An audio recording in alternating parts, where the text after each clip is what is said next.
And now I want to move on, John and Didi, to Chelsea.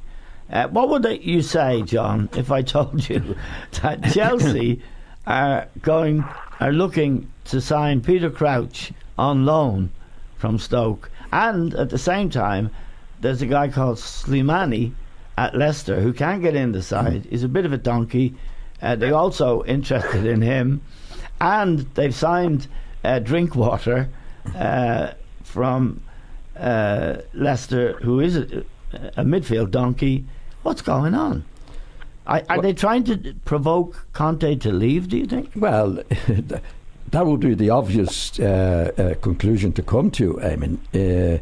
If the way they're behaving towards him, it looks like they want to get him out, which is crazy. I mean, I don't think any of us can understand what's going on at Chelsea, Eamon. I mean, here's a fella, Conte, come in his first year, did a terrific job, a really terrific job, to play the way they played. Rearranged the team. Oh, brilliant. Absolutely brilliant management.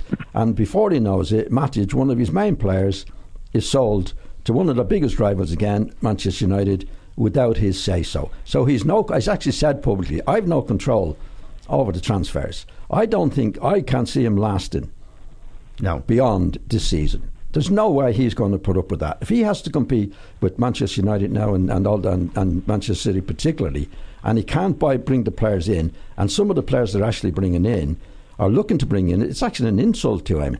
I mean, I've great respect for Crouch and Carroll and these guys, yes, but he wanted them in on loan. Yeah. I mean, this is Chelsea, and here's Manchester United paying fortunes for Pogba and Liverpool doing the same. With be able to spend this money. Lukaku as well. Lukaku, all the various and here's Chelsea. The poor relations, they're still third in the league, I think, aren't they? Yeah. I mean, I think he's doing a great job this year with what he has. Yeah. He's absolutely brilliant.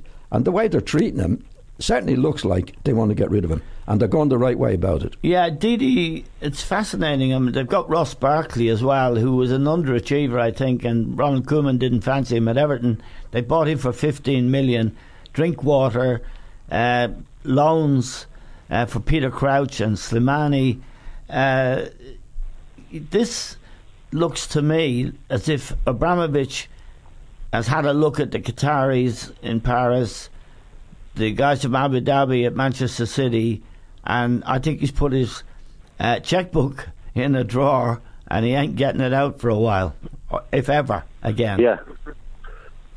This is the way it looks. There's not an awful lot to add what John said. I think it all started with the Matic thing because last year he really won the league for me against all the odds.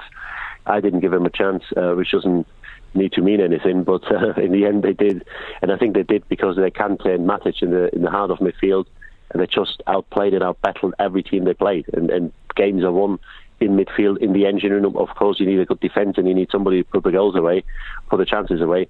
But I think they were the heartbeat of that team. With Hazard, I think they were the reason they won the league. And then to sell Matic in the summer, I think already opened that discussion whether Conte will be there past the transfer window, past the summer in August. Now this is going in 6 months, and it's getting even worse because the players who are mentioned now, it really beggars belief that they think, or the club hierarchy think, that these are players who move the club forward. And the job he's doing now, even now with the team he's got, he brought Christensen back, who turned into one of the best defenders now. He was on loan in Germany last year with Gladbach.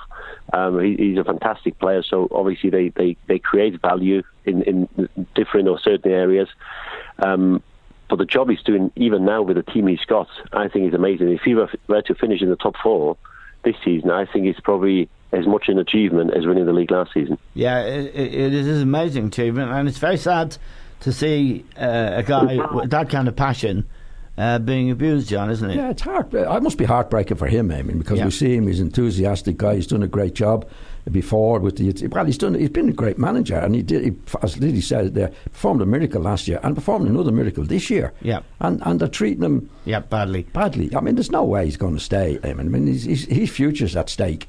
And if he put himself on the market, he'd get one of the big jobs around the world. Yeah. There's no doubt. But I can't understand. You mentioned Abramovich there. I can't understand a man like Abramovich who can treat Well, he's treated other managers badly as well. Yeah. And no respect. They've had 10 while he's been there. Yeah, for Conte. Like, haven't done what he did. And he's did it to other managers. You said, well, Roberto Di Matteo won the Champions League for him.